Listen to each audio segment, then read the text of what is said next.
అదే RTV app వార్తల్ని క్షణాల్లో చదివే అవకాశం ఉంటుంది. ఒక న్యూస్ పేపర్, ఒక టెలివిజన్ ఛానల్ మీ చేతుల్లో ఎప్పుడూ ఉంటాయి.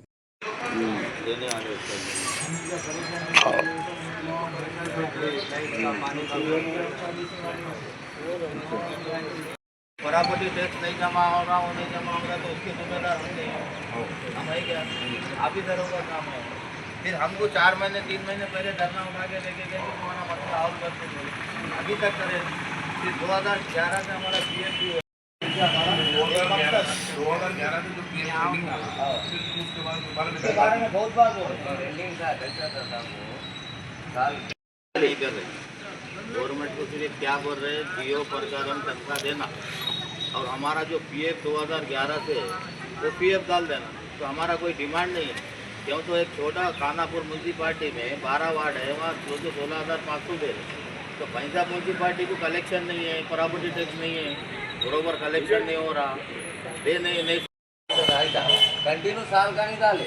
जैसा साल में 12 महीने आते ना, वो 12 महीने चलाओ। कोई साल में 2 महीने का है, कोई साल में 3 महीने का है, कोई महीने में 1 महीने का है। नहीं है तो प्रॉब्लम अपने पैसा म्यूनसिपालिटी में ही है, जमाने से भी है। यहाँ पर नहीं हुआ आपने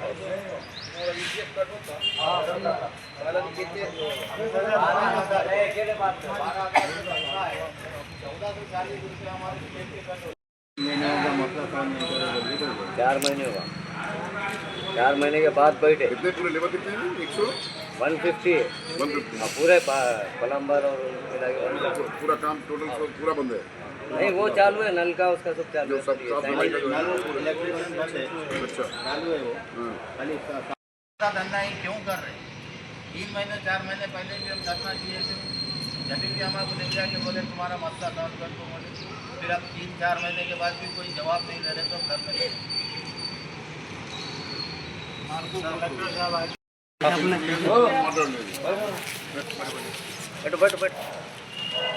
వచ్చి మాట్లాడిపోయిందా?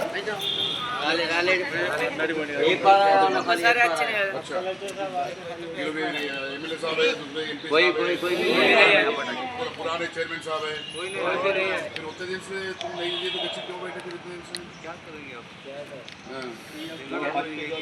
क्या नहीं दिए? ఇలా 8-9 రోజులు అవుతున్నది. బైన్సా ప్రాంతంలో ఎక్కడ ఉన్న చెత్త చెదారాలు ఎక్కడ ఉన్న తర్వాత కూడా మరి ఇప్పుడు ఉన్న సర్కార్ నిద్రపోతున్నదా? అసలు సర్కారు ఉన్నదా? ఇది సర్కస్ ఉన్నదా? ఆ మాదిరిగా ఎవరు కూడా వీళ్ళకి హెల్ప్ చేయడం లేదు. వాళ్ళు అడిగే వేతనము 12,500 రూపాయలు ఏదైతే మొత్తం తెలంగాణ రాష్ట్రంలో 16,500 రూపాయలు చిన్న ఖానాపూర్ లాంటి చిన్న పట్టణంలో కూడా 16,500 రూపాయలు ఇస్తున్నారు. మరి మన బైన్సా మున్సిపాలిటీ ఎందుకు ఇస్తలేరు?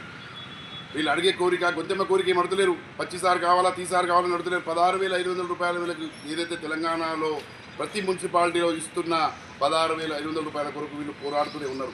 గత 3-4 నెలల క్రితం కూడా వీళ్ళు కూర్చున్నప్పుడు గవర్నమెంట్ ఆఫీషియల్స్ వచ్చి వీళ్ళకి చెప్పడం జరిగింది, మీకు చూస్తే మేము న్యాయం చేస్తామని చెప్పేసి. దాని తర్వాత కూడా న్యాయం చేయడం లేదు.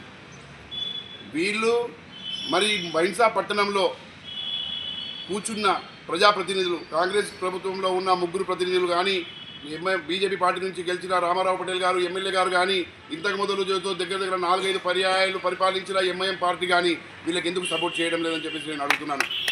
వీళ్ళు సీట్లపై కూర్చున్నప్పుడు వచ్చిన కమిషన్లు బీజేపీ ఎంఐఎం పార్టీ వాళ్ళు పంచుకున్నారా పంచుకోలేదా, వాళ్ళు ఇల్లు కట్టుకున్నారా ఇల్లు కట్టుకోలేదా మాకు అవసరం లేదు. ఈ గరీబ్ పేద ప్రజలకు ఏదైతే ఉన్నదో ఇస్తున్న 16,500 రూపాయలు ఇవ్వడానికి వాళ్ళు ఎందుకు ప్రయత్నించలేదని చెప్పేసి నేను ఈ సందర్భంగా అడుగుతున్నాను. ఎక్కడ అన్యాయం జరిగినా దాన్ని పనిచేయడానికి మేము ప్రతిపక్షంలో ఉండి మన ఒక కర్తవ్యము. 2 మంది ఇక్కడ మన ఈ ముదోల్ తాలూకా బైన్సా పట్టణంలో ఎక్స్ఎమ్మెల్యేలు, ఎమ్మెల్యేలు, చైర్మన్లు, ఎక్స్ చైర్మన్లు 2 మంది ఉన్న తర్వాత కూడా వీళ్ళ గురించి పట్టించుకునే నాతుడు లేడంటే అసలు మన బైన్సా అనే పట్టణము తెలంగాణ రాష్ట్రంలో ఉన్నదా, భారతదేశంలో ఉన్నదా, లేకపోతే ఇది ఎక్కడ ఉన్నదో వాళ్ళకి తెలుస్తలేదు. వేరే మున్సిపాలిటీ వాళ్ళు ఎందుకు ఇస్తున్నారు 16,500, వీళ్ళకి ఎందుకు ఇస్తలేరు అది 100% కలెక్టర్ గారు కానీ, ప్రజాప్రతినిధులు కానీ, ఇప్పుడున్న ఎమ్మెల్యే గారు కానీ వచ్చి వీళ్ళకి జవాబు చెప్పాలా. లేని ఏటలా ఎట్టి పరిస్థితుల్లో రేపు ఏదైతే కాంగ్రెస్ పార్టీ మంత్రులు వస్తున్నారో వీళ్ళందరినీ తీసుకొని ఇంతకంటే ఎక్కువ మందితో వారిని అడ్డుకుంటామని చెప్పేసి ఈ సందర్భంగా హెచ్చరిస్తున్నాం. ఏదైతే వాళ్ళకు 8-9 రోజుల నుంచి అరే మీరు ఇంట్లో తింటలేరా, ఇంట్లో ఉండలేరా, 9 రోజుల నుంచి ఇలా పట్టించుకోకపోవడము చాలా దుర్మార్గపు చర్య.